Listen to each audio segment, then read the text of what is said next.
This channel does not promote any violent, harmful, or illegal activities. All content provided by this channel is meant for an educational purpose only.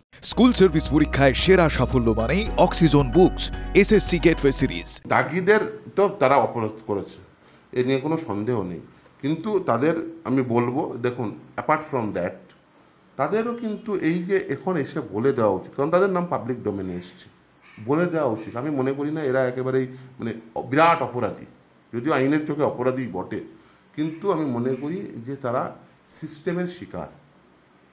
এই যারা এই যে বললাম pre plan institutional corruption, এটা বলার একটা নির্দিষ্ট definite কারণ রয়েছে। লক্ষ্য যখন স্কুল সার্ভিস, সঙ্গে আছে গেটওয়ে সিরিজ, অক্সিজন বুকস। তার কারণ আমি প্রাথমিক থেকে শুরু করে উচ্চ প্রাথমিক, নবম দশম একাদশ group C, group D, even আমি যদি প্রাথমিকের ক্ষেত্রে যেমন আমি রুল ফ্রেমিং থেকে দেখিয়ে দিতে পারি যে রুল ফ্রেমিং করা হয়েছে এই উদ্দেশ্যেই দুর্নীতি যাতে করা হয়। সে রুল ফ্রেমিং থেকে শুরু করে সরকার রুল ফ্রেম করেছে দুর্নীতি করার উদ্দেশ্যে, এবং শুধু তাই না, নোটিফিকেশন দেওয়া হয়েছে দুর্নীতি করে, সমস্ত পদ্ধতিটি এটা এদের কাছে এটা করাপশনটা এদের মজ্জাগত হয়ে গেছে। রাজ্যে চাকরি নেই, ছেলেরা ভেবেছে যে কিছু টাকা দিলে একটা চাকরি হয় না। দেখুন, এবং আর একটা কারণ রয়েছে যেটা আমার মনে হয় যে অনেকেই বলেন যে প্রতি বছর চাকরির এই যে নোটিফিকেশন হয় না কেন। দেখুন, এটা ডিমান্ড সাপ্লাইয়ের স্বাভাবিক নিয়ম, যত কম সাপ্লাই থাকবে ডিমান্ড তত বেশি হবে।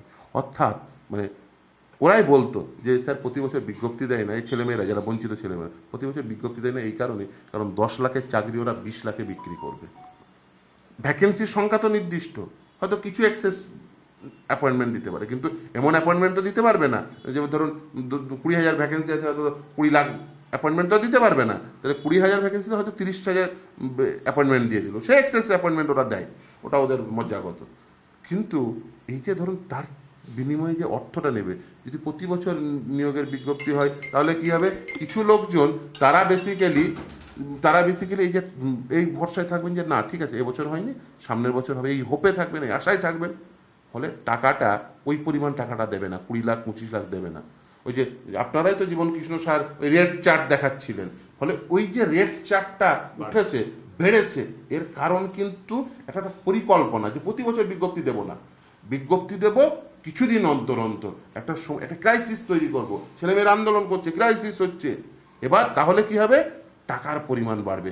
10 লাখের চাকরি 20 লাখে বিক্রি করবো, 20 লাখের চাকরি 30 লাখে বিক্রি। এবার যে প্রশ্নটা করছিলাম, এই দাগিরা ধরুন চাকরি ফেরাতে চায় না, টাকাটা চায়, দিয়েছে এত টাকা, সেক্ষেত্রে তারা কি মামলা করতে পারে? তাদের কোনো লিগাল গ্রাউন্ড? দেখুন, তাদের ইললিগাল কাজ সব তো আর আইনই হয় না, এটা বেআইনি কাজ।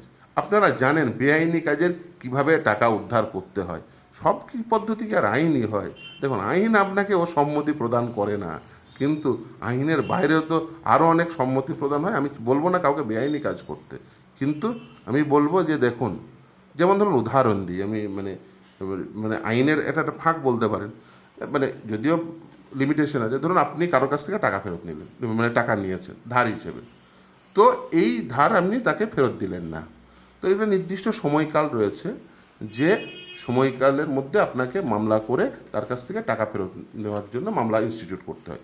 সেই সময়কালটি পেরিয়ে গেলে আপনি মামলা করার অধিকার থেকে আপনি বঞ্চিত হন, কিন্তু তার অর্থ এই নয় ধরুন 3 বছর লিমিটেশন, কেউ 9 বছরের মাথায় সেই টাকাটা আপনাকে ফেরত দিল, পরবর্তীতে সে জানলো আরে এই ধরনের একটা আইন ছিল, তাহলে এসে বলতে পারে না যে না না টাকাটা আমি তোমাকে ভুল করে দিয়ে দিয়েছি তাই আমাকে ফেরত দিয়ে দাও, সেটা বলতে পারে না।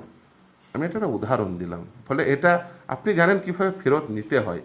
এটা সবটাই তো আর ফেরত এই আদালতে হবে, আপনি আদালতকে সাক্ষী রেখে বা আদালতে এসে তো আর ওই দাগিকে আসল দাগি আসল মন্ত্রী, নেতা, মহামন্ত্রী যাদেরকে আপনি টাকা দিয়েছিলেন, এ তো আর আদালতে এসে টাকা দেননি, আর আইনি পথেও টাকা দেননি, বেআইনি পথেই দিয়েছেন। ফলে আপনারা জানেন কিভাবে টাকা আদায় করতে হবে, নিশ্চিতভাবেই আপনারা সেই সমস্ত পদ্ধতি অ্যাডপ্ট করুন। আপনারা তাদের কাছ থেকে টাকা চান, বলুন দেখুন আমরা তো ন্যায্য পয়সা দিয়েছি, হ্যাঁ আমাদের চাকরি চলে গেছে, আপনি অন্যায্য করেছেন, কিছুটা অন্যায্যের অংশ আমিও বটে, যারা দাগি হয়েছেন, তো ফলে টাকাটা অন্ততপক্ষে জমি বিক্রি করা টাকা বা বাবার পেনশনের টাকা বা মায়ের গয়না বিক্রির টাকা, সেই টাকাটা অন্তত ফেরত দিন। কিন্তু আমি আর একটা কথা বলি, দেখুন, এবং এটা আমাকে আদালতে জিজ্ঞাসাও করেছিল এক সময়, আমি ওদের কাছ থেকেই জেনেছি দেখবেন সমস্ত ওএমআর শিট ম্যানিপুলেশন করা ছেলে মেয়ে কিন্তু চাকরি পায়নি।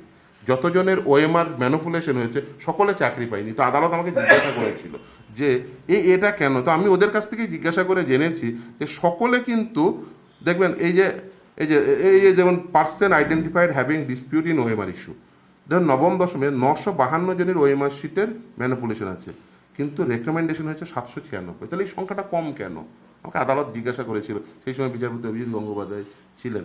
তো আমি মানে ওদের কাছে জিজ্ঞাসা করে জানতে পেরেছিলাম, ওদের বন্ধু বান্ধবদের, কারণ যারা রেকমেন্ডেশন পায়নি মানে টাকা দেওয়ার পরেও আসলে পুরো টাকাটা দিতে পারেনি। ধরুন ডিলিংস হয়েছে 20 লাখ টাকা বা 15 লাখ টাকা, তো 10 লাখ টাকা দিতে পেরেছে, 5 লাখ টাকা দিতে পারেনি। আর আপনারা সেই ভয়েস তো শুনেছেনই, মানে কিভাবে ক্যান্ডিডেটদের কালেক্ট করা হতো। ইভেন আমি ওদের কাছ থেকে জানতে চেয়েছিলাম, কিছু দেখবেন ওএমআর শিটে মাত্র 4Dতেই দেখবেন একটা মাত্র গোল করা, কিছু ওএমআর শিট একেবারে সাদা। তাহলে এই একটা গোল দুটো, যে ধরুন একটা রাউন্ড করতে পারলো, সে আরও 2টো রাউন্ড করতে পারতো। হ্যাঁ, ইয়েস, একটা মানে এই যে চ্যানেল, দালালদের চ্যানেল কোড আইডেন্টিফাই করে। তো মানে আমি এটা ওদের কাছ থেকেই জেনেছি। বলে দেখুন এটা মানে, এবং তার রিফ্লেকশন রায়েও আছে যে 952 জনের মধ্যে মাত্র 796 জন। তাহলে যারা ওএমআর শিটের নাম্বার ম্যানিপুলেশন করলো এবং তারাও চাকরি পেল না, মানে কি তারা 20 লাখে হয়তো 10 লাখ দিতে পেরেছে জমি বিক্রি। এরকম ক্যান্ডিডেট আপনারাও হয়তো খোঁজ করলেও পেয়ে যাবেন। আপনি বলছেন যে যার সাদা খাতা তার কোড হচ্ছে সাদা খাতা, যার একটা দাগ তাকে বলে দেওয়া যায় তুমি একটাই দাগ দেবে, একদম 4B বা 4A। মানে সেটা হচ্ছে এক একটা দালালের রুট, মানে এই দালালের ক্যান্ডিডেট, ওই দালালের ক্যান্ডিডেট। ওদের কাছ থেকে জেনেছি তারা এইভাবে মানে নাকি ওই মানে দালালরা সব বাজারে ঘুরে বেড়াতো এবং সেই দালালরা আবার তারপরে সব পৌঁছে দিত, এই যেমন কৃষ্ণ সাহা টাইপের যে সমস্ত লোকজন ছিল আর কি।